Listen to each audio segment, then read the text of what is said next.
Келесі сөз Әуезов бұрынғы президенті Мұрат Мұхтарұлы Әуезовке беріледі. Баяндаманың тақырыбы мемлекеттің тұрақты дамуындағы мәдени фактор.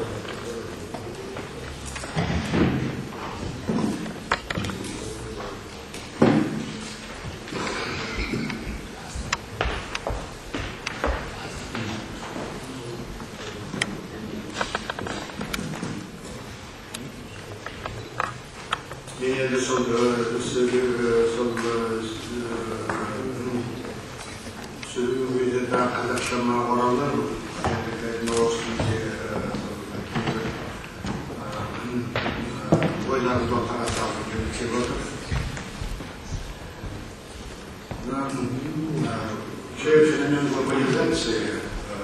глобализации, он, мне кажется, должен быть нами осмыслен, по крайней мере, в двух своих ипостасях.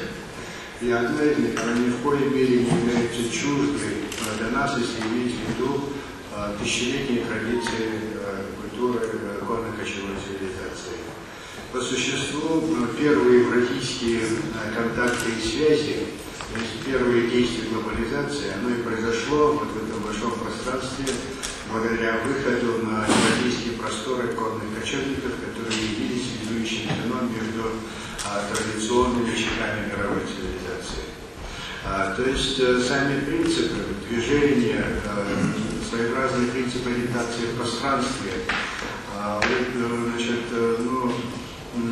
заповеданный на тысячелетие закон то есть узнавать языки многих народов, узнавать новые пространства, в данном случае сильное число и сила множественности. Вот все это и есть традиция нашей культуры тоже. Другое дело, вторая ипостась глобализации, это значит, энергии, некогда порожденные нашими предками, она приводит к тому, что значит, экспансии, значит, приводит к экспансии далеко не лучших, скажем, далеко не самых одухотворенных и совершенных с точки зрения создания произведений искусства, которые иногда в принципе невозможно отождествить с феноменом духовности и искусства в целом. То есть вот, скажем, мы знаем, о чем идет речь, то есть так называемое культурное нашествие, наше сознание через телевидение и так далее, значит, худших образцов культуры духовности. И здесь вот нам нужно, с одной стороны, не бояться глобализации.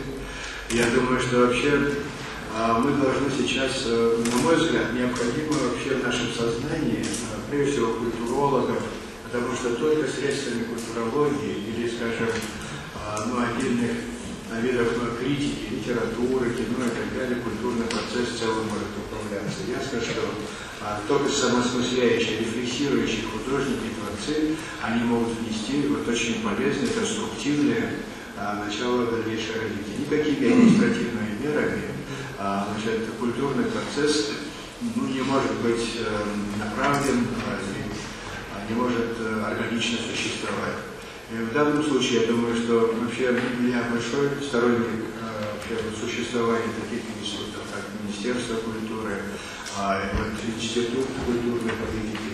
Но здесь нужно очень проявить определенную мудрость и деликатность, и тонкость в своей работе с тем, чтобы стимулировать рефлексии самих творцов.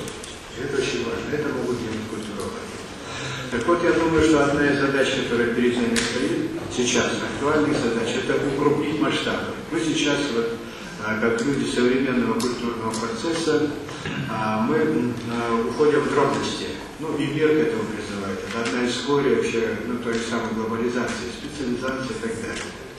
И мы уходим, значит, в отдельные виды гуманитарного знания, в отдельные, значит, творческие сферы, кино с литературой слабовато связано, и художники, значит, они тоже имеют какие-то общие контакты, значит, с философами, и с целым рядом других людей, как музыка по-своему развивается. То есть сейчас, во-первых, наступает период, который, таким тяжеловатым словом называется взаимодействие формы общественного сознания.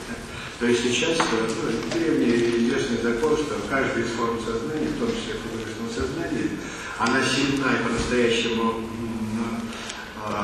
плодотворна, когда эти формы сознания вступают во взаимодействие. То есть вот нам нужно осознанно способствовать тому, чтобы люди разных творческих специализаций, включая и гуманитариев, и философов культуры, вступали в такое тесное взаимодействие. Это невозможно организовать. Здесь нужен какой-то посыл, здесь нужно очень тонкое, деликатное, большое искусство для того, чтобы этот процесс, наш культурный процесс, организовать.